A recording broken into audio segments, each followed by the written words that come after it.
It is said that in the final days of planet Earth, everyone had bad dreams.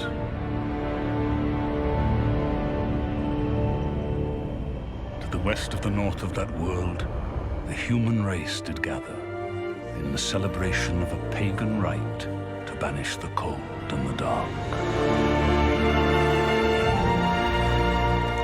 Each and every one of those people had dreamt of the terrible things to come, but they forgot. Because they must.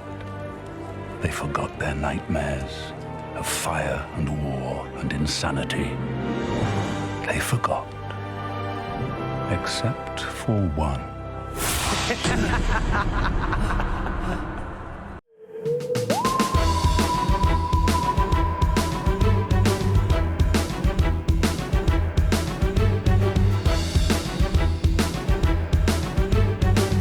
Hello and welcome to Who Watches Who, a Doctor Who podcast with me, Matthew, and as always, I am joined with... Hello, it's Scott. Hello, Scott. It is coming up for Christmas. We are on the last story that we're going to be looking at this year in Doctor Who. And, you know, we've talked about it quite a bit on the podcast. I think maybe since one of the first few episodes, we've talked about David Tennant's regeneration episode quite a bit. So we figured it was about time that we actually covered it. And so this week we are looking at the End of Time Part 1, which came out on Christmas Day 2009, which was a Friday, and a staggering 12 years, 11 months, and 20 days ago at the time of recording, which is the 14th of December, which is just an upsetting amount of time ago. I remember this episode so clearly. Yeah, we always say this. It feels like just yesterday it came out. It's insane. Like, almost 13 years ago. I remember it being such a big deal as well, because obviously it was the biggest regeneration special at that point to us. Because the first time when Christopher Eccleston regenerated, we had no idea what the fuck was in store, but... this was such a huge deal, and also Russell T Davies was leaving, and it was just a massive deal to us. It was a huge, especially, David Tennant was so popular that this is where a lot of people stopped watching the show, as after he left. This was the end of Doctor Who for them. And end of time, more like the end of Doctor Who. I will give you 10 billion points if you could somehow really rack your brain to figure out who was the president of the United States at this time. It was a weird black man who looked somewhat kind of like Barack Obama from the back of his head. Yeah, it was of course Barack Obama, and the UK Prime Minister was Gordon Brown. I very, very, very vaguely remember Obama's first term as president. I remember his second term much more clearly, because that's when I started getting engaged with politics as a kid. But when I was 9 years old, I didn't give a flying fuck. Around this time, I only knew Barack Obama because it was like a New Hope, basically. Star Wars Episode 4, A New Hope. And everybody was so excited about changing the world. And obviously that's capsulated in this very episode of Doctor Who. It is.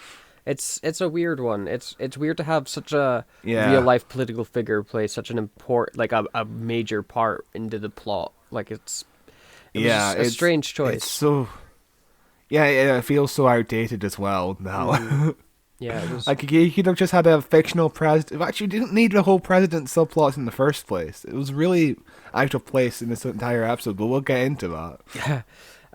Could you guess as to what the number one movie in the box office was? Christmas Day 2009. I think you could. Okay, so I was actually on YouTube earlier, and in my recommendation, A Christmas Carol popped up. A Disney movie, Christmas Carol, and it reminded me, that movie came out in 2009.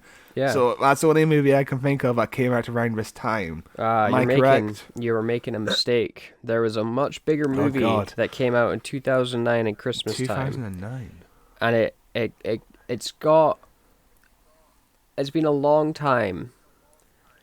It's Avatar. Avatar. Is it Avatar? It is Avatar. Avatar is number one at the box office. Christmas Day 2009, and it would remain number one at the box office for fucking ages, and it would also remain in cinemas for fucking ages, which is how it ended up becoming the highest grossing movie of all time, until Endgame, and then back again, it was Avatar again, and then I don't know which it is anymore at this point, and I don't really care. But I think it's Endgame again now, or maybe Avatar just got re-released, so I guess it must be Avatar now again. They're both owned by Disney, so who cares? Yeah. Although I'm going to see Avatar 2 this weekend when this episode releases, Nice. so I'm 3D and IMAX, cannot fucking wait, got my seats booked.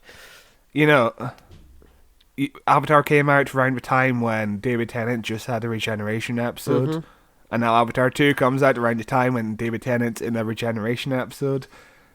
Time is a Time circle. just keeps on looping, my dude. Yep, time is a circle. Barack Obama's coming back to office. But turning our eye back to history, we have got some interesting things that happened. First, starting in 1066 with William the Conqueror, when he is crowned King of England in Westminster Abbey, completing the Norman conquest of England. Then we flash forward only 5 or 6 years to 1997 for the first ever time the US movie box office receipts passed $6 billion. That was like across the year. They made $6 billion in the cinema. Like Avengers comes out and makes half of that now. You know, the movies make so much money now. It's ridiculous. But it's but I think we're going to see a downfall soon with movies. I think we are seeing a downfall. Movies that just aren't that popular anymore, you know? Like, why go to the cinema when you can just watch Avatar 2 2 months after it's released in cinemas, you know? Yeah, I go to the cinema because I love the cinema. You know, Same here. Well, huge, you know, huge cinema nerd. I like the experience, but I most people, you know, can't be fucked. But that's better for me because I don't like busy cinemas. So, in 2013, The Wolf of Wall Street, starring Leonardo DiCaprio and Jonah Hill, gets released, and I just included this because I was like, why would you release that movie on Christmas Day? What a it's close to award season, I guess, is, you know. Yeah, that's the only reason why I can think of, and also people just like going to the cinemas on Christmas Day in America for some reason. It's a big tradition. Weird. I'm not sure why it's a big tradition, because over here, cinemas are usually closed on that day, right? Yeah, it's a weird one. And then it's a very short bit of On This Day history. We're jumping to the very distant future of 2021, where NASA's James Webb Space Telescope is launched in a joint effort with ESA, the European Space Agency, the Canadian Space Agency, and an Airline 5 rocket from Europe Spaceport in French Guiana, South America. I pronounced that last bit really, really poorly, but the James Webb Space Telescope is the coolest fucking telescope ever made. I don't know how into space you are. I fucking adore space, and the James Webb Telescope is a big telescope that sees further and better than before. It's cool.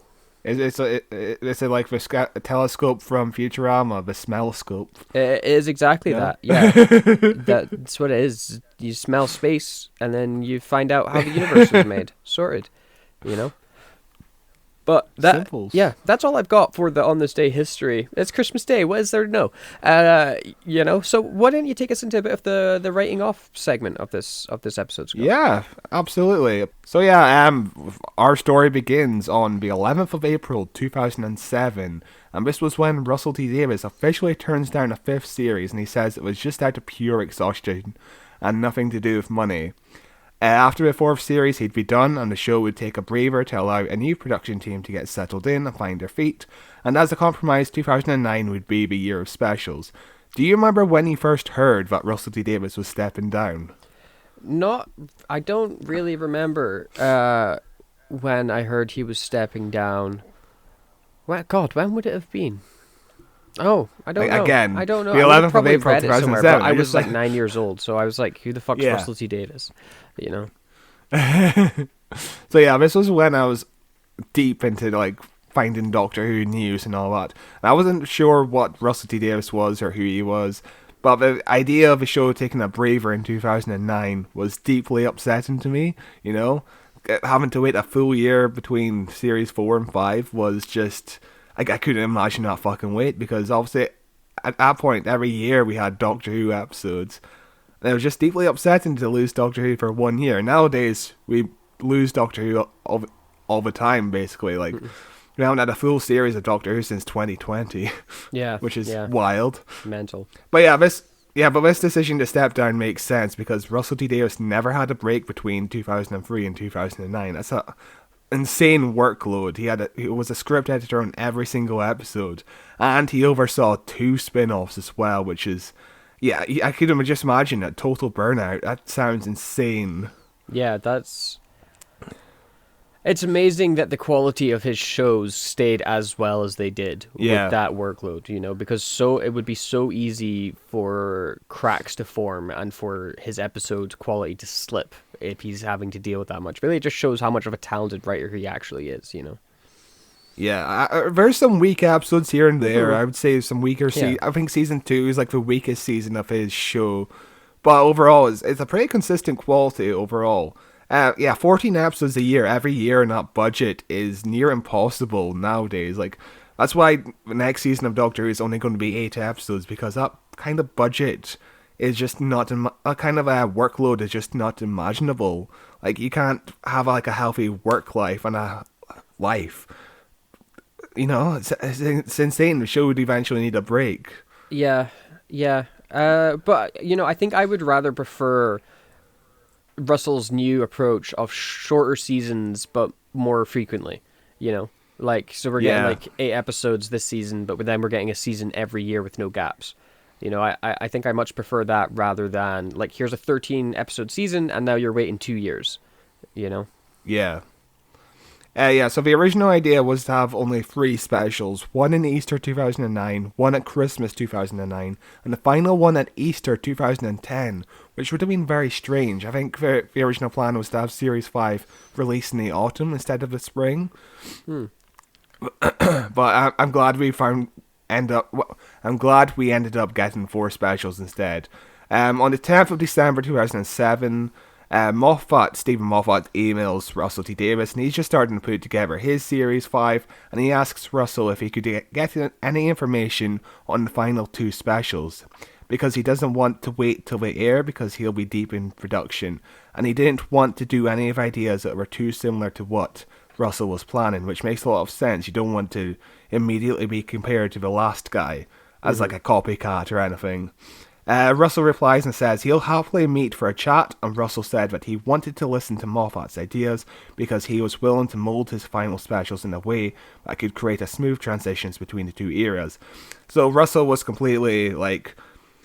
Russell was asking permission from Moffat instead of the other way around, which is really interesting. So I think that's really kind of him, but in the end I think Russell kind of sabotaged Stephen Moffat with the whole "I don't want to go" bit. We'll get into that. Yeah. So it's April 2008, and Series 4 begins to air, and Russell T Davies begins to think more about the 2009 specials. The original idea for the Christmas special in 2009 was a different story altogether, and this is kind of a segment we like to call buy or sell. Do you buy this idea or sell it completely? And I didn't listen to my voice, by the way, I wonder how bad this will be. So the idea was that a big, noisy, middle-class family is heading to stay at a posh hotel over Christmas. Russell wanted Helen Mirren or Judi Dench to play the character of the Gran, who gets tired of her family constantly bickering, and she tells them, "I wish you'd all disappear." She goes off to get some ice and returns to find her family have completely vanished. She runs outside to find nothing, no people, no cars, no birds or anything, except for a police box. She knocks on the door and the doctor is as confused as she is. They investigate the streets of London and find these weird spindly creatures with 8 legs and human torsos, except they are really small and creepy. These creatures have come from a gap within reality, and they have frozen Earth in a single second to make it their carnival. If the Doctor or Gran gets seen, the world will belong to the creatures. Russell described the idea as a sinister fairy tale. The only thing not CGI in that world would be the Doctor and Gran. So do you buy or sell that idea? I quite like the idea. I think I would buy it, but then change certain aspects of it, The Doctor traveling around with a gran, like, okay, sure, that sounds pretty fun. The weird little spider creature things, they sound like a funky villain. I don't understand what the solution to the episode is. If the episode is just them sneaking around until the carnival or whatever is over, that doesn't sound super compelling. But I think that there's a really good horror episode snuck in there somewhere. Yeah, yeah. My first idea was this is going to be like way too much money for the BBC to handle. Like, I can't imagine an entire CGI world. That's impossible. It would also age terribly. Yeah. But I could imagine it being like a big Finnish production, like a spooky David Tennant starring fairy tale kind of thing. But when I thought, oh, Disney money, 10 million a season or 100 million a season, Disney could easily do something like this nowadays. But I don't think Russell would ever use the idea. Yeah. Obviously, it was too much money, and Russell couldn't allow himself to focus on this idea any longer. These specials actually had to be cheaper because BBC Worldwide had less money to give them due to Japan and China removing funding. Oh. I'm sorry, Canada, not China. I don't know why I said China. They're so similar. They're just very similar countries, so that's understandable. There was even talk of scrapping the Waters of Mars episode and reducing the runtime of both End of Time episodes to 45 minutes each. The whole country was going through a recession at this time, which is obviously a big theme of this Barack fucking Obama's episode. going to fix it in this episode, though, so everything's alright. The episode would have ended with the Doctor saying goodbye to the Gran, only to see an Ood watching him in the distance. The Doctor would know his end was near, and obviously this idea was then used in the Waters of Mars. Yeah, I'm really glad that they didn't get rid of the Waters of Mars because it is hands down the best special out of that series of specials that came out. It's fucking incredible. That ending is just so devastating. That's like the darkest Doctor Who has ever gotten. It's so such devastating. a good episode. Such a good episode. The second concept for a Christmas special would have opened in the same way as this episode. It would have had a slightly older looking Doctor coming back to the Ood after avoiding them for years. The Doctor would be warned about his death, then the episode would go in another direction entirely. The Doctor lands in some poxy, battered little ship, creaking away in the middle of nowhere. It's nothing. It's not a Time War or the Master's Revenge or the realm of Davros. It's tiny, 4 people on board, a family. All with blue alien faces. Mum, Dad, son and daughter. They're stranded in the middle of nowhere.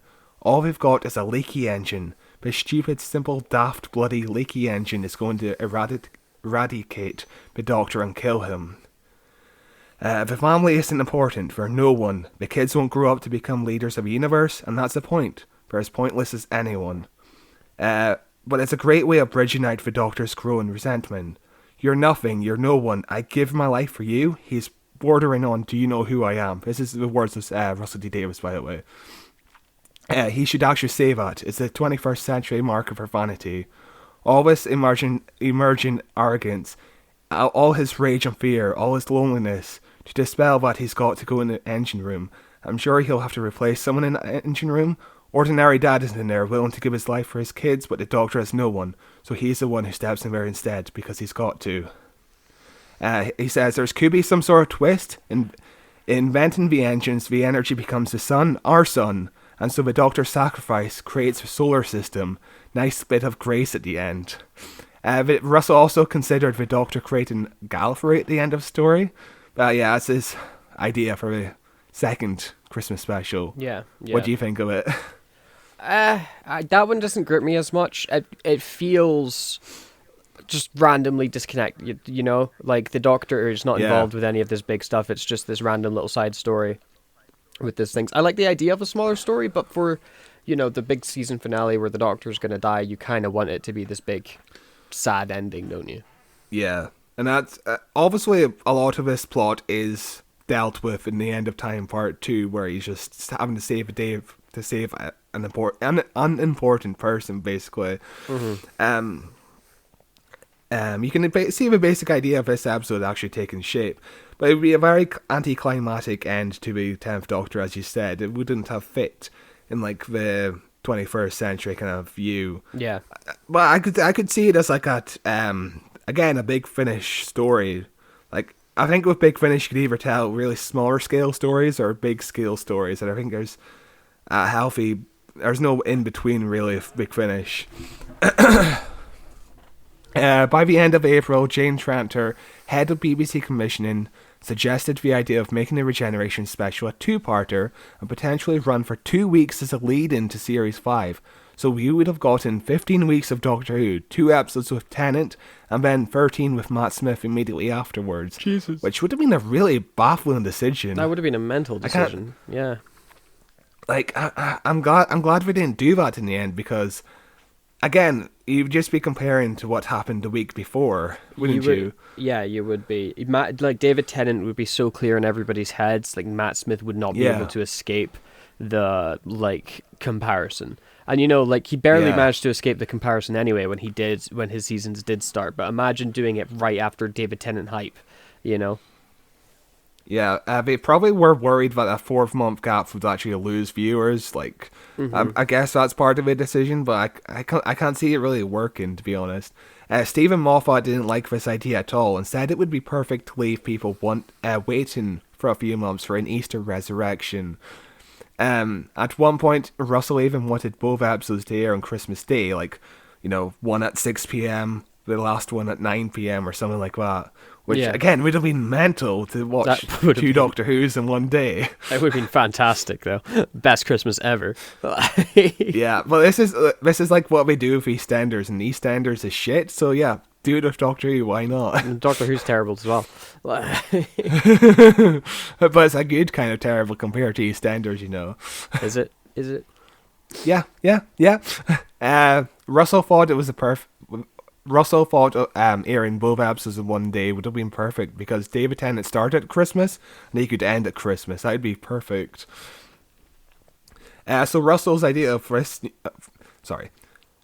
first idea for the new 2-part Regeneration special was to bring back the Master, and the new outline became what we know today, with the Doctor's visit to the Ood, Lucy in prison, and the rebirth of the Master.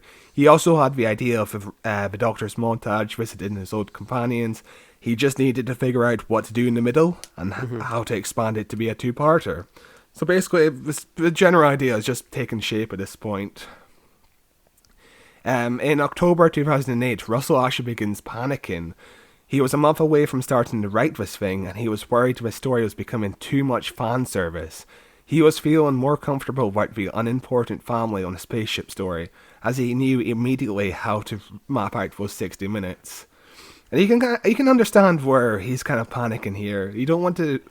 I can just imagine him not wanting to do too much fan service, because that'd be too self-indulgent, which I think he ran into danger with at the end of part 2. It was too self-indulgent, I think. Yeah, but at the same time, I don't mind a bit of fan service, especially in a finale, you know, where it is, because like if it's the Doctor's last episode, I'm okay with it being a bit of a like, oh, isn't Doctor Who so good? It's like kind of like just a nice little throwback into good memories, you know, like that's kind of why I really enjoyed The Power of the Doctor, you know, because that was just fucking fan service the episode, but it was a really enjoyable watch. To me, The Power of the Doctor was fan service as a show overall, not just that era. Whereas with Russell T Davies, he was like, it was too much fan service with his era specifically. And I think that's where he ran into danger with, because a lot of people tuned out because they thought it was the end of Doctor Who, really. Show. Yeah, it did feel like the end of the show. Yeah. And we'll talk about that more next week, but I think there was a definitive like conclusion at the end of Part 2. Whereas with The Power of the Doctor, it felt like, oh yeah, this story is going to go on. It's a continuation, yeah. Yeah. So Russell was able to work out most of the episode 1 of the 2-parter by this point, but he had absolutely no idea what on earth to do with part 2. He expressed that not having any ideas was an absolute nightmare for him. He describes this point of the writing process really well in The Writer's Tale, which is an excellent book, by the way. You should really read it. On Wednesday, October 29th, 2008, it was finally revealed to the public that David Tennant would be leaving the show. This was announced live during the National Television Awards, with David Tennant providing the news during his award speech. And if you actually go on to look at this award speech, you can just hear the horror in the audience watching the show. Like David Tennant says, "Oh, I'm leaving the show after next year," and you can hear just people screaming in the audience. It's Oh my wild. God. It was ridiculous. really Though. watch it. Like it's almost impossible to capture how popular of a Doctor he was. Like Yeah. Doctor Who was so popular. Like it was like what 10 million a week of people watching that show. Yeah. Like there was Doctor Who magazines. The card game was everywhere. Like everybody watched Doctor Who. Everybody loved David Tennant. It was like complete superstardom in the UK. So. Do you remember when you heard he was first leaving the show? I do, and it was in the weirdest way possible, because I heard about it not through watching TV, but through reading a TV guide. And inside the TV guide, there was like news about TV events, and there was like, it wasn't even like David Tennant announcing he was leaving. It was a picture of Matt Smith saying, introducing the new Doctor. And I went, oh my fuck. The Doctor's David Tennant's leaving. Like, you remember, I was like 9 years old, so I wasn't on the internet. I didn't watch the news, so like I had like no real access to any information like this, and that's how I found out David Tennant was leaving. I was like, oh my God, this metal. Like, yeah, so you found out a long time after everybody else did. Like, that must have been like January 2009. You found out. He made the announcement in October. That's wild. But yeah, I remember. Again, I was on the news websites, and I was just every day looking for Doctor Who news. And David Tennant was leaving, and it was so heartbreaking. I was like, "Oh my God, really?" It was so sad. Yeah, like he was my Doctor for. Like, obviously, Christopher Eccleston was my Doctor, but I feel like I had more of a connection with David Tennant because he stayed on for so long. Yeah. I'm the same. Like, Eccleston was my first Doctor, but David Tennant's the one I remembered the most watching as a kid. You know, he's not. I wouldn't say he's my favorite Doctor anymore, just because I'm, a different person and more mature, and I like different things now, and I want different things from my Doctor. But he's always going to have like a part where I'm like, fuck me, he's so good as the Doctor, because he really is. It's really deserved respect that he's got for the role. It's just, oh God, what is it? Outstanding, and like, just, I don't know if any other person could ever reach the popularity he has as the Doctor. Yeah. I mean, Tom Baker essentially was more popular than him, but it's hard to compare the two because social media wasn't around in the 70s, so it's hard to compare the two men. The only reason why they announced that Tennant was leaving the role that night was because the tabloids were actually going to leak the news, so they thought it was the best place to do it. The working titles for this episode, finally, there's like 4 working titles, and they're all really follow a similar theme, really. One of the titles was The Final Reckoning, The Final Battle, The Final Days of Planet Earth, and also The Death of the Doctor, which is funny because that title got reused for the Sarah Jane Adventures episode. Yeah, it did. That we recently covered. Yeah. It's a lot of finals there. Yeah. you getting the theme yet? Yeah. It's the final episode. It feels like the show's ending. Yeah. The End of Time was actually the first time a title had been given a Part 1 and Part 2 since Survival in 1989, and it wouldn't happen again until Spyfall in 2020, which also had an episode air on New Year's Day. And that's really interesting because obviously 2-parters tend to have different titles. I don't know why they decided to just call it Part 1, Part 2. I guess it's because it was the year of the specials and they wanted to indicate that Doctor Who would be back next week. Yeah. That's the only reason I could think of. I don't know why we did it for Spyfall. I don't know why they did it for Spyfall either, especially because in that second episode of Part 2, it stops being a spy thing and it becomes a completely different thing. Like the first episode, you could call it Spyfall, but the next episode, they do 0 spy things. Like, yeah. But yeah, that's all the right information on The End of Time. Shall we jump into the episode? Very interesting. Yes, we should. Let us jump into The End of Time, Part 1. But we had some good times, didn't we, though? When all those Atmos things and planets in the sky and me with that paint gun.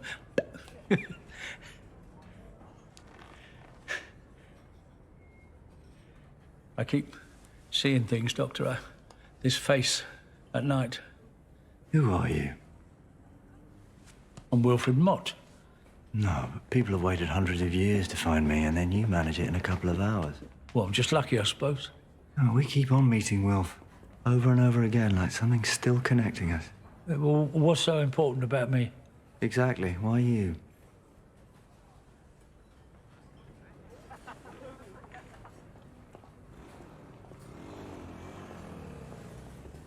I'm going to die.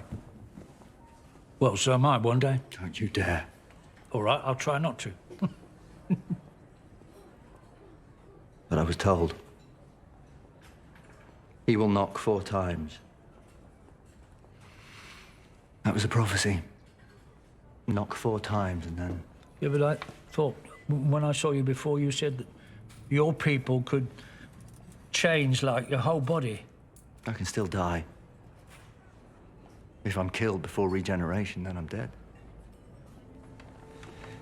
Even then,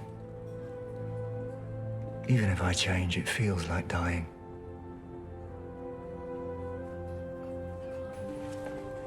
Everything I am dies.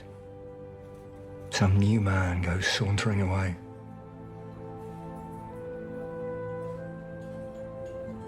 And I'm dead. So our episode begins with Christmas Day, narration and Earth. The narration is at this moment from an unknown person as we come down to looking at Wilf walking through Christmas markets and eventually into a church where he has an ominous conversation with a woman who's like, oh, the demons came and the doctor saved everybody, and because nobody can really remember who the doctor is except for Wilf because of shenanigans from previous episodes. They go around a lot, like tapping around, like, do you remember this? Do you not remember this? Basically, Wilf remembers everything. Don't worry about it. But something evil is coming. There's the master laughing and stuff like that. It's like the setup to the episode. It's okay as far as setups go. It's nice to see Wilf back. Yeah, it's such a weird setup as well. For it's just like out of nowhere, really. It's just Doctor Who episodes usually start off with like an inciting incident or something. This is like, oh yeah, this is what's going to happen in this episode. This is like setting the groundwork of what is going to happen in the future. It's very strange, and this is like one of the few episodes of a narration for some reason. Timothy Dalton, of course, obviously from James Bond, good old James Bond. Yeah, I love those movies that I haven't watched. Same here. But Patrick Stewart, I was about to say Troughton for some reason. Yeah, it'd be impressive. Patrick Stewart was originally offered the role. That would be amazing. Yeah, that would have been cool. But I think Patrick Stewart was actually, like, 3 days after this episode aired, he was on a TV production of Hamlet with David Tennant. So that's an interesting connection there. But I do like when the Russell T Davies era, when we're doing a Russell T Davies era episode, because it feels like the Earth is just so alive. Like, even though the Earth in this episode forgets about the Master and all that, there's still a sense of connection. It still feels like the Earth is part of the universe. Part of the continuity. It feels like connected to the continuity. Yeah. Like, the events that happen on the Earth do somewhat carry over and affect the people living in them. Whereas when you get into Moffat's era, he very much was like, nah. Yeah. Nobody fucking remembers anything ever, and Chibnall carried on that tradition of people being really forgetful about everything all the time. Yeah, Chibnall had a prime minister be executed live on television by a Dalek, and there's no reaction to it. It was very strange. Wilf being back was a massive thing for me as a kid. Like, I really love the Wilf character. Same. He's so good. Love him.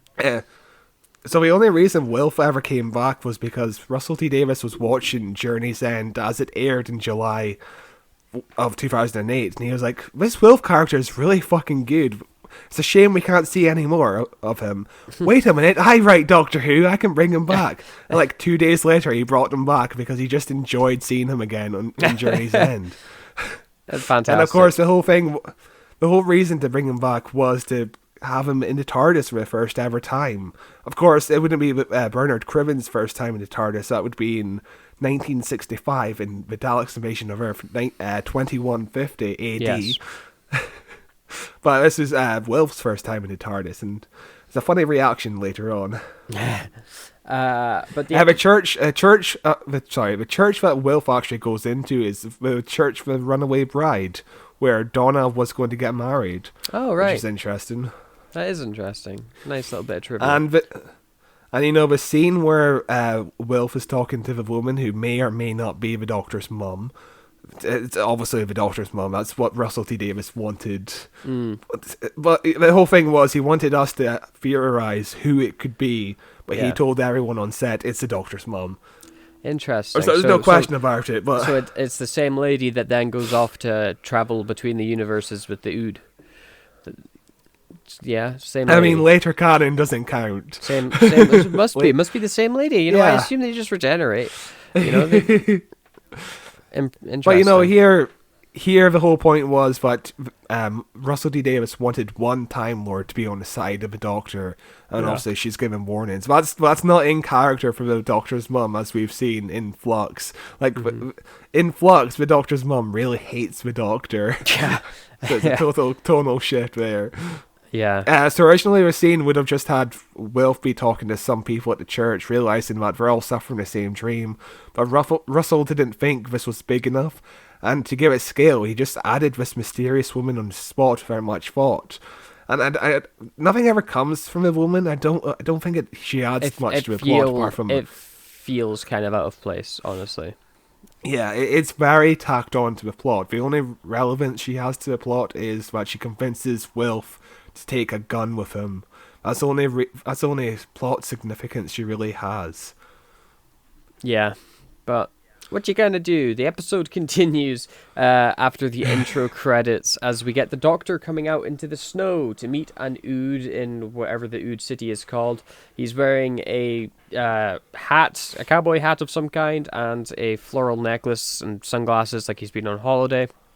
He's spaffing absolute shit and making terrible jokes. He like locks the TARDIS like a car, and it comes off really awkward and weird. Like it doesn't like this. I feel like especially the first half of this episode, the writing doesn't feel like Russell T Davies dialogue. It is really, really bad dialogue, which gets in a lot worse with the scene with the Master and his wife. That dialogue is fucking horrendous. But even this, it doesn't feel quite as natural as what Russell T Davies normally manages. You know. The problem I've always had with Christmas specials, and it having to tie in with a regeneration special as well, is there's tonal shifts. You have to be lighthearted for the Christmas audience who's watching this for the first time, but you have to be serious for the hardcore fans who are just watching the show as hardcore fans. They've watched the show the entire time, and there's a balance where it never works for me. It's just so awkward all the time, I think. That's why Power of the Doctor... We're complimented Chibnall now. Have you noticed that? We're actually... with Power of the Doctor, it was a light-hearted romp, and it didn't focus itself on like concluding Chibnall's run. And that's why I liked it so much, because it knew what it wanted to be the entire time, and it had one tone to it, really. But with the End of Time, it's just like, oh yeah, here's a light-hearted moment, but now we've got to be serious. Oh, and here's a serious moment, but we have to add some levity into it. It's really awkward. It really throws me off every time there's like a tonal shift. It's really awkward. It is really strange. I have a soft spot for Christmas specials. You know, it was a tradition for many years for me to watch Doctor Who on Christmas Day. It made Christmas feel like Christmas. I really like the cheesiness and the badness of a lot of the Christmas specials. For this episode in particular, though, it does feel very, very strange with the dialogue, because I can enjoy something being silly and dumb and being a finale at the same time. It's just, if the silly and dumb doesn't work, it does ruin it, because right now the silly dumb is not working, you know? So yeah, one thing about this episode is that it gives Big Finish plenty of wiggle room in terms of telling story. It's because obviously the Doctor has been avoiding the Ood for like years, and actually one of the early drafts of his story was going to have an Ood follow the Doctor around for the entire episode, giving him advice and also to judge him at times.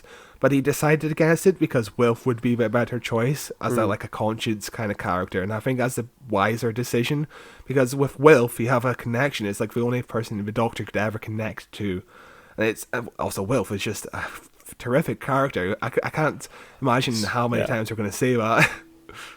And also the Doctor says he got married to Queen Elizabeth. Was it the second or the first? I can't remember. But yeah. Be the first. The second was, Yeah. a different one.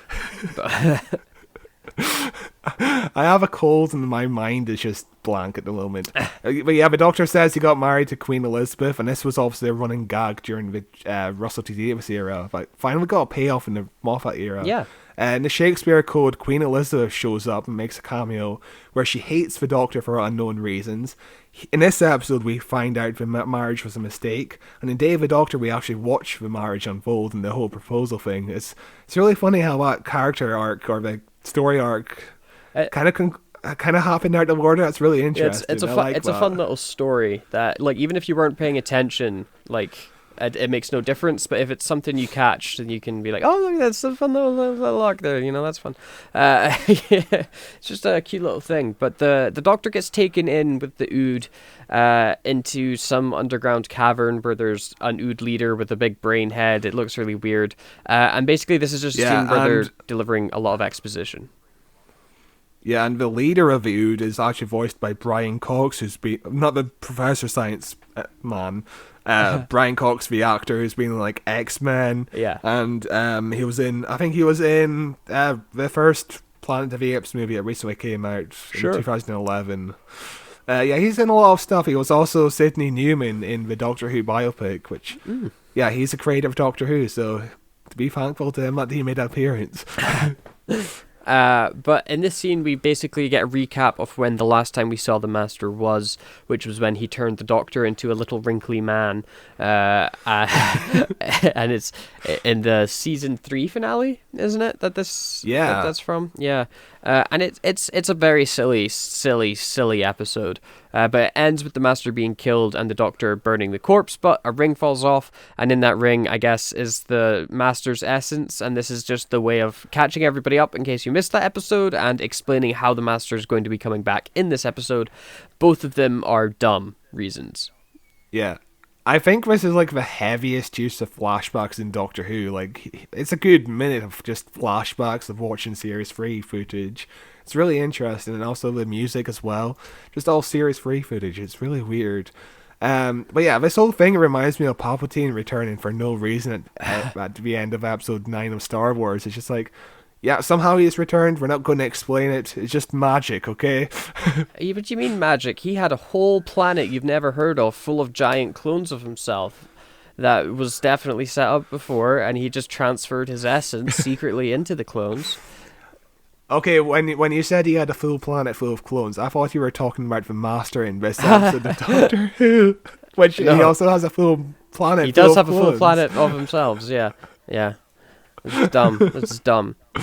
But the Doctor, finding out this information, goes running as fast as he can back through the snow and into his TARDIS as we take off and cut away to the Master's wife, who's in prison somewhere. There's also a whole lot of weird things between the Doctor and the Ood, where he's just like, somehow your civilization has advanced way faster than possible, and it's never really brought up. I haven't seen part 2 in a while, so I don't know if it's ever brought up, but I don't think it is. I don't know if it's ever brought up, but the leader Ood says something where he's like, time is bleeding, or something like that, which I think has to do with the Time Lords coming back. Which is perhaps a reason why they're advancing so fast, is because time is quote-unquote bleeding, which is making things act in a way that they shouldn't be acting. But it doesn't really play into anything major, does it? Yeah, no, we don't really get a sense what time is actually bleeding or anything. It's very strange. And also the Doctor has to run to his TARDIS in a time machine. Why does he have to run to a time machine? So he gets there on time. So he's not late. But then he's late anyway, so So the episode continues into my least favorite scene in the entire episode, which is the Master's wife with this cult of people that are like obsessed with the Master, and they're like, the Master's gonna come back, it was prophesized, we're gonna bring him back because of this ring, and it's gonna be you that is responsible with your DNA. And they basically perform a magic ritual that summons like a genie version of John Sim, who's shirtless, but like no bottom half. Yeah. And he's there, and he's like, I'm alive, blah, blah, blah. But then, like, everybody, the cult, like, die. They give up their, like, life force or whatever the fuck to bring the Master back. And then he falls into an argument with his wife in some of the worst fucking dialogue I've ever heard in a Doctor Who episode. And I've sat through 3 seasons of Chibnall. Where she's like, you know, till death do us part. I'm not the brightest person, but I have contacts, and they made this potion that's gonna do a potion on you, Master. Ha ha ha ha ha. And basically blows up the room, killing herself, but the Master escapes because he's the Flash. Like, yeah, there is no hint of subtlety here in this scene at all. It's just so over the top, so overly dramatic. And also, the last time we had a Black Mass in Doctor Who was in K9 and Company. And if you're making that comparison, it's not a good start. Remember K9 and Company? Yeah, I love Remember K9. that? I love it. It was the best thing about Soil ever. So yeah, Lucy is only linked because she basically had sex with Master. And I don't understand how this group of Master worshippers came together. I guess it's because it's a hypnosis that never wore off. Sure. I guess. Sure. It just feels too much like Camelot. It feels like King Arthur and the seven, whatever the story is called. Knights of the Round Feels too, yeah. It feels too it just feels too magic-y for Doctor Who. There's no scientific element to this at all. It's just like Russell T Davies kind of gave up and just was like, yeah, magic exists, I guess. Yeah, it is extremely dumb. But the dumbness continues as we are properly introduced to 2 more characters, the quote-unquote kind of extra side villain people, which is this rich billionaire dude and his daughter, who is like mega spoiled by him. They spot that. Yeah, I get weird vibes off of these 2 characters. They kind of love each other way too much, in my opinion. It's really weird. But the millionaire character, Russell T Davies, wanted Julie Andrews or Anthony Hopkins to be cast in the role. Interesting. Which, obviously, both would have been very interesting choices, but instead he went with David Hayward, or I think that's his name. He's most notable to me for being in Supergirl. He was the Green Martian, or Right. Martian Manhunter, Martian Manhunter, yeah. He was fucking great in that show, and he's doing a good job in this episode too. I really like him as an actor. Nice, that's pretty cool. Basically, they find out that the Master's coming back, and they're like, "Oh, Christmas is cancelled. Let's turn on this big machine that we have for no reason that we're building. Don't worry about it. I guess we're all involved in this somehow as well." And there's also 2 scientists that are involved here that aren't super important in this episode, but they're aliens. Don't worry. I'm sure it'll become important next week. The Doctor arrives to the prison a few days too late because obviously it's all burnt down. There's no sign of like smoke or anything. This was a crucial point in the story. According to Russell T Davies, the Master is ahead of him at this point of the story. After this scene, there would have been a deleted scene where the Doctor travels to meet Trinity Wells. Do you know who Trinity Wells is? Do you remember? Trinity from The Matrix. Oh yeah, of course, no. She is the newscaster you see in every Russell T Davies episode. Oh, right. Black newscaster. Interesting. So I don't know why. So apparently she's in the middle of recording a news report about Lucy Saxon, and she basically gives the Doctor a whole load of exposition about, including that somebody ran out of the flames, and she gives him exposition about who Joshua Naismith is, who is the billionaire character. Very unneeded. I don't know why he thought of this in the first place, but yeah, I'm glad he cut it out because it would have been nice to see Trinity Wells interact with the Doctor, but it's a bit too fan servicey, in my opinion. Yeah. It still would have been a little bit of fun, but yeah, it's not needed in the episode at all. Also, I don't know why she would have been in the UK because she's American. So why would she be in the UK? At you this say point? that, but why is Obama going to fix the UK's recession? We'll get to that. But we then cut to Wilf, who lies to his family saying he's going to go to the pub, but in fact he's getting on a bus full of old people because they're like a secret gang looking for the Doctor, and they've got like contacts all over the city, and they're trying to find out where the Doctor is. I don't like these old people at all. I hate all their dialogue. I hate them as characters, and I find them unlikable. I only find this subplot entertaining because of Wilf. That's Yeah. the only reason why I like this subplot. And also the little dance he does as he's waiting The for dance the he bus. does is kind of fantastic. Yes, he does a kind of moonwalk. It's really funny. it is. So Russell actually had this idea for old people searching for alien activities for years at this point. But with Wilf coming back, and he just had the perfect place to execute it. Perfect place to execute it in quotations, because this later on it kind of interrupts a big important moment for the Doctor. It's just kind of, again, tonal shifts. It's really weird and awkward. Yeah, it is. Yeah, so originally later on when the Doctor is hunting for the Master, the Doctor would have brought him along for some reason. I don't know why. I'm glad that got cut. Yeah. It seems like everything that got cut was good, but it does seem like from the get-go this episode was really weird. You know, like it was very strangely written. Yeah. Like, it doesn't seem like the most solid story in any sense. And speaking of that, we then cut to an extremely peculiar scene where the Master's in like a quarry where there's a food truck and two seemingly homeless guys. I couldn't really tell what the point of them was, but I also didn't know. We're waiting for the recession to end, so Yeah. we're waiting for that speech with Barack Obama at the end of the episode. Yeah, that's where we're setting up. Yeah, he's gonna fix the world, I guess. But they order themselves some burgers from the food truck, and then the Master shows up, and he's like, "I'll have everything. I'm so hungry." We then cut away to him eating the burger as he drops down from the sky between the two guys, and he's just fucking annihilating this thing, eating it as fast as he can. And the two guys are like, "Oh, you shouldn't do that. You know, you got to savor your food, make it last the whole day, because you don't know where your next meal's going to come from." And the Master's like, "Nah, I'm going to eat them. I'm hungry, but I've got to hide from the Doctor as well." Then he gets recognized as Saxon by the younger of the homeless gentlemen, and he's like, "Oh, well, guess I gotta eat you now." And we find out that he's eaten everybody from the chip van, and then he's like a Superman as well, and he like jumps into the sky, and he's got like a flashing skeleton every now and then he like eats the two guys. It's really strange what's going on with the Master. He's also got bleach blonde hair now, and John Sim is hamming it up as much as he possibly can, and it's an entertaining performance to watch, but it's very strange. Yeah, the Master isn't the only person eating a lot here, because John Sim is fucking chewing the scenery, my dude. Like, he is overacting. He reminds me a lot of Electro from The Amazing Spider-Man 2 with the hoodie and everything, and the electrical powers. Yeah. It's really weird. It is strange. The early concept for the Master in this episode is that he would be like a fraudster.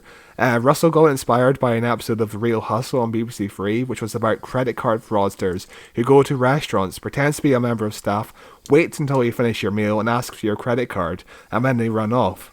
Russell actually scrapped this idea when he realised people would recognise the Master as the old Prime Minister. Yeah, like, if Liz Truss came up to you and stole your credit card, you'd be like, "Hey, wait a minute, that was the old Prime Minister." Actually, no, you wouldn't. That's a bad example. Nobody remembers. However, Russell took this idea and applied it to an episode of Torchwood Series 3 with Jack and Yanto. Russell actually initially planned a scene in which we would see the Master dyeing his hair in a public toilet. A businessman would walk in and the Master would kill him in a cubicle after having sex with him, joked Russell. Which it was just a weird joke.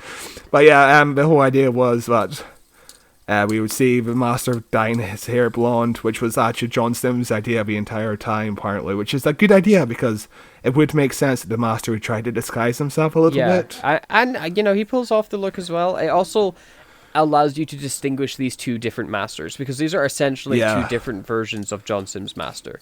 These are not the same characters at all. Yes. So my question to you is, when we see John Sims' Master next at the end of Series 10 with the 12th Doctor, when does that take place? Between Nen and Nen. So, yeah, there's no consistency to anything going on here. He didn't have blonde hair in the Capaldi episode. And he wasn't completely whack shit insane with electric powers. So I would imagine that it takes place anywhere between... Could it be after Utopia when the Master runs off in the Doctor's TARDIS? He somehow winds up. I don't No, know. because I don't the understand. episode ends with him getting shot by Missy and regenerating into Missy, so it has to take place after Right. the end of time. So presumably he lives whatever happens to him next week again, re-dyes his hair back to being whatever color it is, or washes it out. I don't know how hair dye works. And then stops being quite as insane. Time travels to see the Missy, and then gets shot and regenerates. Yeah, I'm glad Moffat got rid of the whole electrical power. So I'm guessing, I don't remember what happens at the end of the next episode too vividly, Same. but I remember it's like a white void, and I think maybe the Master goes into it, and maybe I could explain why he winds up maybe that's where on he the goes. Cyberman spaceship. But yeah, this whole setting of being like in the quarry, I think this is like the first time a quarry has ever been a quarry in Doctor Who. It's really funny. Actually, no, the Hand of Fear. Yeah. The Hand of Fear had a quarry as a quarry. That great episode that we covered. Yeah. The best Fourth Doctor episode. So Such good. a great If you episode. if you want to see Sarah Jane Smith walk around a power plant And for I like do. 20 minutes. And I do. It's so good. It was... But yeah. Yeah. The whole CGI skeleton thing as well. I really don't like that. That's just every superpower the Master has in this episode is unnecessary. I don't understand why it's part of the plot. It's just I don't get why it's part of the plot either, especially because the Master's really shit with his electric powers as well. Like, he can't hit the Doctor to save his fucking life when he starts shooting at him later on in the episode. You know, it's... I guess it's just there to add spectacle, you know, because you want to have something flashy and something cool that you've never seen before. Like, when I was a kid watching this, I was like, holy shit, the Master is terrifying. He's so cool. He's like a skeleton guy with electric powers, you know? But... The Master turning everyone into skeletons is a really cool visual on like Christmas Day at like 6:30, you know, after your Christmas meal. That's really cool visuals, but you don't need superpowers to turn people into skeletons. You could have just had some device or something. I don't know. Yeah, it's something different, I guess. Not everything's going to work. So yeah, John Sim, of course, suggested dyeing his hair blonde, and he also suggested the idea of the Master leaving letter M scattered out on the wall whenever he kills someone as a calling card for the Doctor. Russell actually loved this idea till he realised the Doctor would instinctively know where the Master is because the whole Time Lord connection thing. So yeah, I'm glad they cut that out because it wouldn't make much sense. Why would he use a calling card? El Barto was just... And also, apparently, John Sim was really inspired by Heath Ledger's performance in The Dark Knight, but I don't get too much of that in this episode. It feels... I don't really get too much of a Heath Ledger performance out of John Sim in this episode. I guess it's just that manic, crazy performance is what he's channeling, but John Sim is doing it up to, like, 11. You know, he's hamming it up quite a bit, but it still is a really entertaining performance. I still find him really fun to watch. It is a really entertaining performance, but sometimes it goes like over the boundary to just being shit, in my opinion. I really like the end of the episode where the whole universe is turned into the Master. I think that's really entertaining, his performance in that scene. But in this scene, it's just like, he's insane for the sake of insane. I prefer a Master. I've said this a million times, but I don't like the Master when he's so overly insane. I prefer like a proper Master from like the Roger Delgado era. Yeah. I presume we'll never get to see like a Roger Delgado Master ever again, and I'm sad to say that. Nah, it's because it was bad, and your opinion's wrong. Wow. So, the episode continues with the Doctor arriving in the quarry and the Master banging on a bin 4 times because, somebody knocks 4 times, it means the Doctor's going to die. That's the big setup, and they tease it out constantly throughout the specials. Yeah. As to who's going to be the one that knocks 4 times. Right now it's the Master knocking 4 times, but he's not the one that's going to kill the Doctor.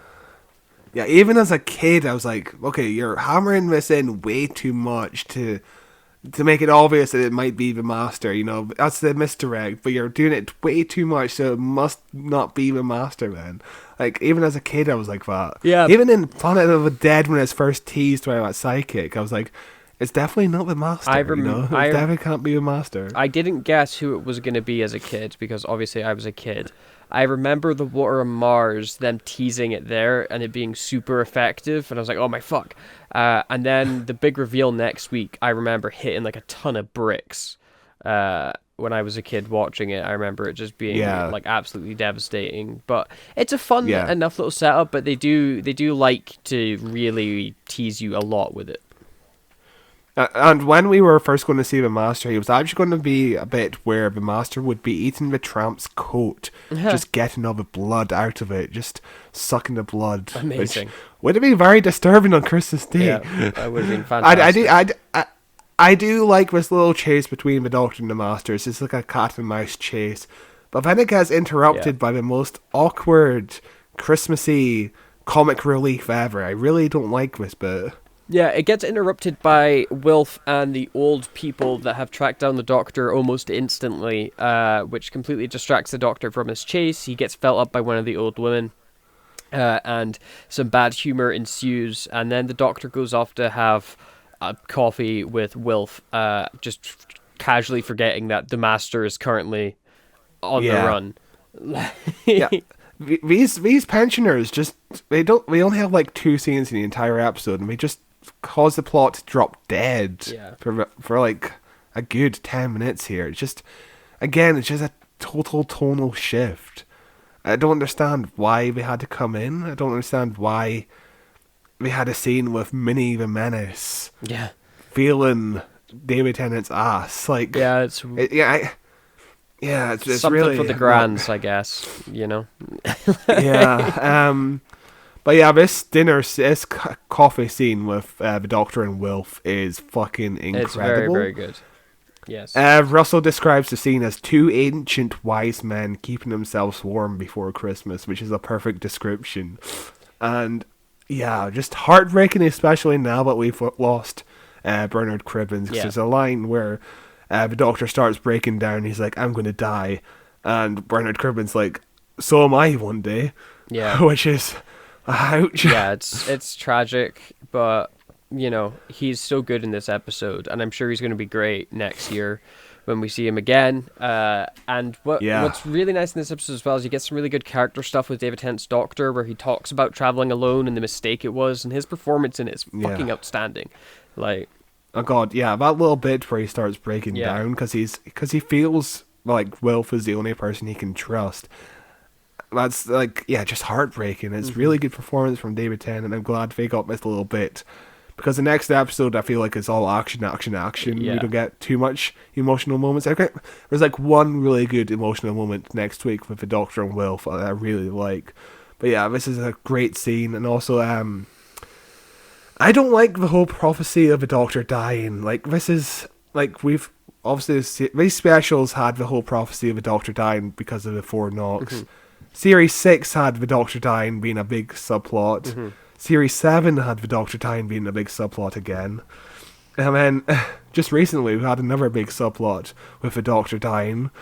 I don't like when they do this. I prefer it to be like a surprise, almost. yeah. Like, when Christopher Eccleston regenerated, it was a surprise, you know? Yeah. It was because he had to make a sacrifice there and then.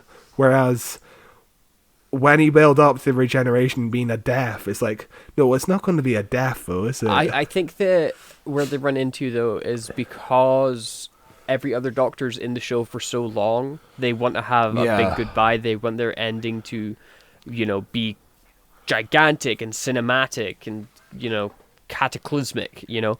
They don't want to just go out on this little story where, you know, like, the Doctor, Eccleston goes out because he saves Rose's life, you know. Every other Doctor goes out usually because they save the universe or something. I mean, David Tennant goes out because he saved Wilf's, but he's also saving the entire planet at the same time, you know? I guess what I'm trying to say is I prefer the Doctor going into a regeneration special and not knowing it's going to be his final adventure, like the 9th Doctor, whereas with David Tennant, Matt Smith and Jodie Whittaker, they knew they were regenerating, which kind of ruins the surprise because you can kind of pinpoint how they're going to regenerate at some points. Like with Jodie Whittaker, you can tell the Master is probably going to be the reason she regenerates. I think out of all of them, those 3 choices, I really like Matt Smith's one the best. I love Yeah. The Town Called Christmas. I love him dedicating his entire regeneration life to just protecting that town until he can't do it anymore. I think that's a really cool way for a Doctor to go. Yeah. But yeah, I can understand your complaint. It's never something that's ever bothered me because time travel exists. Of course, the Doctor's going to know at some point, it'll like, oh, wait, shit, this is where I die, Yeah. Because timey-wimey. Yeah, but also in this scene, it's revealed that Wilf only brought the Doctor to this cafe because he knew Donna would be around there somewhere. And yeah, how do you feel about Donna in this episode? I feel like it's kind of forced, especially next week. I don't really remember next week, but I didn't mind it in this episode at all. I thought it was fine. Like, you can't really have an episode with Wilf this soon after the Donna storyline and not at least mention Donna, let alone see her, Plus, it might be setting up stuff for next year. We see her with her new to-be husband, who maybe he's coming back. We got to look at Rose's daughter. It's very likely this guy could be the dad, Yeah. She is pregnant at the end of the next episode, so it's 100% Rose Donna. Yeah. Rose Temple inside of there. Yeah. So initially, Russell T Davies wanted the specials to have no companions or references to a past at all. But then he decided to add Wilf and then Donna, and then the whole 20-minute segment of next week's episode just having a constant barrage of companions, which is interesting. Yeah. So Russell T Davies thought of several ways to write off Donna off the show with Journey's End. One idea was to have her be lost in time, and one of the specials would have had the Doctor find her years later on an alien world, older and wiser, no longer needing the Doctor. But he thought that idea was crap, so he decided to wipe her memory instead, but still wanted her back for a special. Yeah. So yeah, the whole idea of her on an alien planet, older and wiser, would have been interesting, I think. I think it would have been. It would have been really weird. You'd have to explain away quite a lot of stuff, But Donna's an interesting one. I'm more excited to see what they're going to do with Donna next year than what they've done with Donna after she got her mind wiped. Yeah, I'm more. Yeah, with the end of time, I feel like it was a weird opportunity to bring her back, but still keep her memories erased. I don't like that. With obviously next year, we're going to see her get her memories back, which I'm interested how it's going to happen. Yeah. One of the worst things about Donna, I guess, is part of the whole tragedy of the character is she went through an entire character arc in series 4, and then she got her mind erased, and she became goes back. Yeah. Yeah, and in this episode, the Doctor's even like, yeah, she hasn't changed, which is really sad. All her character progress just got lost, which is really upsetting. It is really sad indeed, but that's the point, isn't it? That's where you cry at. That's what you cry at. But yeah, one of the things Russell wanted with this episode was to bring her back at the end of the next episode, to have her be, pregnant, get the lottery ticket and all that. But eventually he was like, I just like writing the Donna Noble character, so I'm going to include her more in this episode. Which is weird. I don't like her being in this episode because it gives her nothing to do because she can't remember any events. Yeah. Like there's a kind of a tragedy where Wilf is like, it appears that Wilf really wants the Doctor to change her back, which obviously he can't do nothing about that. So it's really weird. I don't like, Donna being in this episode is just so strange. It is weird, but I'm not against it at all. It doesn't super bother me. It's nice enough to see Donna. I don't think it takes away too hard from the episode, but at the same time, if she wasn't in the episode, would anything be missing? No, absolutely nothing would be missing apart from a few funny jokes with Donna. Yeah. But yeah, obviously Catherine Tate was happy to be back. She only did 5 days shoot, which is good on her. It's like a very minimal work, and you get a good, decent pay wage out of that, I guess. Yeah. And also the moment of the Doctor being heartbroken at the events of the last episode, because obviously he made a huge mistake at the end of the last episode. And just, yeah, David Tennant's performance is just so good here, and also Bernard Cribbins again, great episode, great scene, I mean. And then we go into something really strange. We suddenly get a voiceover talking, and it feels like the end of the episode suddenly, where somebody's like, all the things were in motion, Dooms was coming, and the things were in play, and everybody slept for the last night ever, because the Time Lords are back, as we cut to the face of the Time Lord guy. And it was like, we are like maybe just after the halfway point of this episode. This feels like such a strange place to suddenly add in like voiceover that is like wrapping up everything you've just said. You know, it's like it's such a weirdly out of place. I don't like the Time Lord stuff in this episode at all. It doesn't feel connected in any way. No, it really doesn't. And also we cut back to like millionaire characters and we're just like clinking a bottle of champagne together, and it's just like, we don't really care about them. Why are they here? The whole narration thing is really weird for Doctor Who. I don't understand why the narration is here. Apart from I guess it's because it feels more Christmassy. You know, it feels like the night before Christmas, not the nightmare before Christmas. But still, it just narration just out of place for Doctor Who. It feels strange, I always feel like narration is kind of like cheap in a way. You have to earn the narration. Yeah, it's definitely not something I like super hard about this episode for sure. So the episode continues with the Doctor tracking down where the Master is in the quarry again and getting fired at with lightning bolts from the Master's hands as explosions go off behind him, and it's extremely silly until eventually the Master electrocutes him in the chest and the Doctor falls over. And we get it turns into a pretty nice little scene with the Master chatting about his home life back on Gallifrey when they were kids and playing in the fields and stuff like that. And then it ends with the revelation that the drumming inside the Master's head is actually real. Like, it's not a hallucination. There's actually drums going off inside his head that the Doctor hears when they connect psychically, which gives the Master like, oh my fuck, I was right all along. And he like Supermans away in a really interesting way to leave a scene. Like, oh no, he straight up flies off like Iron Man with his hand repulsors. It is goofy as fuck, but I really do like the scene where, you know, the Master's reminiscing about his childhood. I really like the scenes where, oh yeah, the Doctor and Master were friends. Yes, that's why the Doctor cares so much about the Master. It's really good that they remind us of that. That's my favorite bits whenever it happens. Yeah, but the Master basically becomes Gollum in this scene, where he's just like, where he's just so hungry. Starts talking about how hungry he is, and the editing becomes really like quick cut and strange as he's just muttering to himself about all different types of foods. It's such a strange energy that John Sim has in this episode, you know. But you know, I think John Sim was overacting in The Sound of Drums, but there it feels more natural. Here it just feels. I sometimes like his performance, as I've said, but usually it's just too much for me. I feel like he should have just toned it down a little bit. I really like John Sim as the Master. I find that over the topness really entertaining. You know, I like a really loud, wacky villain every now and then, and I think he delivers that perfectly. You know. Yeah, but the shots of the Master firing lasers at him and the Doctor walking away from explosions. Great trailer shots. I remember seeing that trailer, those shots in the trailer, and be like, "Holy shit, this is badass!" You know, this was before the whole trend of cool guys don't look at explosions. You know, this was right. You know, like Iron Man just came out the year before this, and that was cool guys heavy. Don't look at explosions. Yeah. You know, good old days of 2008. X-Men Origins would be around this time as well, wouldn't it? Because that's got Wolverine walking away, not looking at explosions. It was a big trend at the time. Yeah. But after the Master zaps himself away, the Doctor chases after him again until they get spotlighted by 2 helicopters, and the Master gets taken out by some armed guards. The Doctor gets shot at so that he doesn't come and save the Master.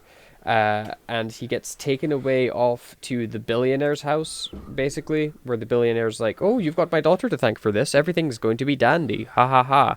Don't worry about that. Episode's going to start speeding up real soon." But before then, the Doctor's passed out. Again, sorry, we're like 40 minutes into this episode, and the plot is only just starting to kick off now. It's really weird pacing. It is. Really, really weird pacing. It takes such a long time for the episode to start properly, you know? And then when it does start properly, it ends. Like, I feel like you could do this episode in one part. I don't know if you really actually need it to be 2 parts. Yeah, 90 minutes at a push, maybe. Yeah. I would say like a 90-minute episode, but 2 parts was a bit too much. I would prefer like a standalone story, maybe. Just, you know, like after the Waters of Mars, I wanted like one more fun episode, and then you get into the serious shit, you know? Yeah. But we cut back to Wilf in his house as he's opening up some Christmas presents. Donna's around making silly jokes and stuff like that. And eventually we get a message from the Queen as she's about to deliver her speech with the worst looking font in the world on the TV that just says "The Queen."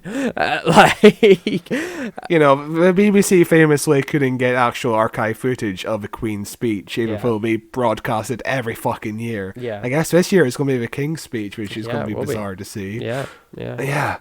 But instead, the TV like flickers and changes to being the Doctor's quote-unquote mum, again telling Wilf that he needs to go get his gun. And it's actually a really nice scene where she talks about him being a soldier but never killing anybody, and Wilf's being like, no, Yeah. come on, there's absolutely no shame in what I've done. You know, I did my duty. It's a fantastic little scene. We'll probably talk about it a bit more next week, but this was actually based off of Bernard Cribben's real-life experience of being an army man. Mm-hmm. You know, this was based on Bernard Cribben's, which is so beautifully done because it's also a theme of the Doctor. Sometimes he uses a gun, but you know, the Russell T Davies era Doctor never uses a gun except when he does use a gun. Yeah. But you know, this version of the Doctor is like always, you know, he can't use a gun even when he does use a gun. Yeah, but... exactly right. But the episode continues as the Doctor ends up outside Donna's house after Wilf has grabbed his gun, and they're chatting in the street very dangerously. It's very reckless of the Doctor to do this because he could melt Donna's mind at any moment. But I thought you were going to say it was dangerous for him to stand in the middle of the road and get hit by a car. But yeah, the Doctor's like, have you noticed anything strange going on? And Wilf refuses to talk about the strange woman on the TV, but he mentions that the fact that Donna gave him the book of a millionaire. Yes. And they, you know, the scene is strange, but it basically is just a way of getting Wilf to travel with the Doctor. And have a little fun interaction with Donna's mum again, and some minor joke with Donna being like, "Are you shouting at the wind, Mum? What's going on?" Yeah, you know, it's fine enough, but the episode is really about to kick off, which is very funny because the episode's really just about to end. Yeah, it's really strange. It is. Yeah, because you know most Doctor Who episodes are 42 minutes odd. You know. Yeah. And this is the 42-minute mark. Nothing's happened so far except. This is like nothing's happened so far except for some narration being like, "Oh yeah, now everything's set into place." Yeah, it's like you could have done that a bit quicker. You could have done maybe? that within like the first 10 minutes, like, you know. Yeah. The episode continues as two of the random scientists that I briefly mentioned ages ago in the episode excuse themselves from the billionaire, and we find out that they're green porcupine men. We also find out that the evil billionaire guy is trying to give immortality to his daughter, and that's what the big machine is that he's been building. It's like a forever life machine, and he needs the master to work on it for unexplained and unclear reasons. Yeah, because there's like a million people on Earth that could fucking do this, you know? Yeah. Like the master being technologically advanced doesn't make any sense for the plot. It's really strange. Like any alien could have fucking done that. Yeah, I don't understand. It's really strange, but it's not quite as strange as watching John Sim eat an entire roast chicken with his bare hands. For no real reason. We don't really need to. It doesn't add to anything. We already know that he's insane. There's just another scene where he's just like, I'm going to eat a chicken now. And he eats Apparently this took like half an hour to film, and John Sim just dismantled an entire turkey and just like, obviously he kept on spitting it out, but like, what's the point at the end? You know, just half an hour of shooting a man eating a turkey. Yeah, it doesn't add anything to the episode. We get it. He's hungry. We get it. Yeah, you don't need to keep on reiterating that point. It's so strange. It's so strange. But actually, funnily enough, the immortality gate. Russell actually considered bringing back the Lazarus machine from the Lazarus experiment. That would have been fun. Yeah, it would have been very weird to reference that episode that everybody famously hates. Yeah, it's not a good episode, but it would have been a nice tie-in canon-wise, you know. But yeah, again, maybe just a bit too much more fan service tying into his own era, you know. Yeah, but the whole immortality gate was apparently found in a country somewhere. Torchwood had it, but it got blown up in Children of Earth, so this billionaire somehow took it over. Don't really understand. He's got money, he but gets okay. what he wants. But the Master's being all sneaky and doing stuff with the computer, pretending to work with them, as the Doctor and Wilfred sneak into the base. The Doctor hides the TARDIS by putting it a second out of sync, which I guess that makes sense. Don't worry about it, they move along. Yeah, but the Doctor could have fucking done this any time in any other episode. Any other episode where the TARDIS gets captured or anything. Yeah, like it's just a cloaking device, isn't it? Why doesn't the Doctor do it every time just to be safe? Who the fuck needs a chameleon circuit where you can just fucking use your sonic screwdriver to put it a second out of sync and then it's hidden? Yeah, it's dumb. It's dumb. They sneak into the base really easily and immediately find themselves in the underground bit of the science bit where the two alien scientists are working, and the Doctor can immediately knows that they're aliens and they've got these cloaking devices on, and he just zaps them off. Yeah, David Tennant says the word shimmer so many quite times. a lot in this scene. So many times, yeah. Yeah. But yeah, in the original idea, the aliens would have been like runny creatures, like they were melting or something, which would have been a lot for the special effects. I'm glad they kind of kept the cacti people. Yeah, and they tie it into the Titanic episodes by having Banana Cafalata, I think that was his name. They're like a cousin race or something like that. Yeah, it's like the Absorbaloff or distant relatives to the Slovene family. But this is where the Doctor's like figuring out what the machine is for and stuff like that. As he then runs upstairs to try and stop the Master. See, the episode's suddenly moving at like a fucking million miles a second now. David Tennant doesn't just run through a corridor. When he's turning a corner, he does a little jump to get extra speed. Jesus. But when he goes upstairs, this is where things start kicking off, where the machine gets turned on, the Master breaks out of his restraints and like electricity like jumps into the machine, and then he's like, hi, I'm so powerful now, I'm going to put myself into everybody. The Doctor locks Wilf into this radiation booth thing that apparently protects him for whatever reason. It shields radiation and somehow also shields the Master's. Yeah, I don't understand. The Master travels on like microwaves. So. Like, fair enough if you're like, okay, the radiation booth shields the machine the Master is going to use at the end of the episode, so Wilfred doesn't become the Master. Mm-hmm. But to say it also shields the Master's mind control ability is also it doesn't make any sense. Yeah, it doesn't make any sense. Also, we have a whole scene with Obama. Yeah, it's clearly not Obama. We do have an Obama impersonator walking up to announce to the world that he's fixed every world's economy. He's the greatest economist of all time. Just really understands money. He also fucking does it on Christmas Day. Yeah. Why Christmas Day? Just to be a gift to everybody. Weird time. The Obama stuff is so strange and so out of place in this episode. It is distractingly not Obama. Like, fair enough if you got a decent lookalike, but they hide his face. Yeah. But the head shape is like all wrong. The skin tone is all wrong. It's like it's not convincing enough at all. Yeah. It's really weird. It is really weird, but it's not quite as weird as what happens next, which is the Master's power starts affecting everybody, and it goes on for what feels like 10 minutes of everybody being like, oh my god, I see a face, and then shaking their heads, and they're all shaking their heads, and we're cutting around to every fucking person on the planet, it seems like, all shaking their heads as they slowly turn into John Sim, while the Doctor stands there doing fuck all. Like, why isn't he turning off the machine? Why isn't he sonicking something? Why isn't he just jumping into the machine and fucking everything up? You know what? He just stands there like I don't know what to do. It's like a fucking 6-minute long cliffhanger. It's so long. It just drags, and the Master's like, oh yeah, everyone on Earth is going to become me. And then 2 minutes later, everyone on Earth becomes him. Yeah. It's just like, yeah, we understood the point. You don't need to drag it out so long. Just have everyone on Earth turn into him. And also, Donna phones Wilfred. Wilfred almost answers his gun and almost shoots himself in the head. Very funny joke. It's a very funny joke.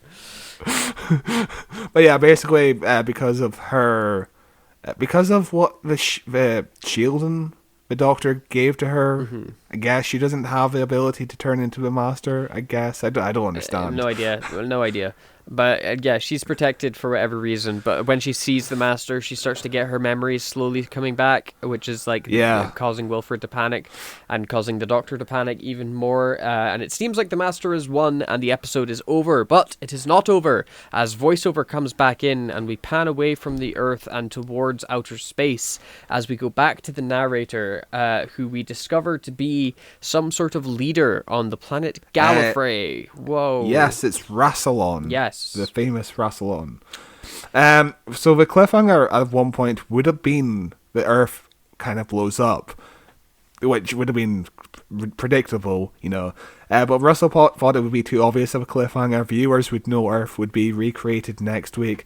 His second idea would have had the Master and the Doctor actually swapping bodies, which is very reminiscent of the power of the Doctor.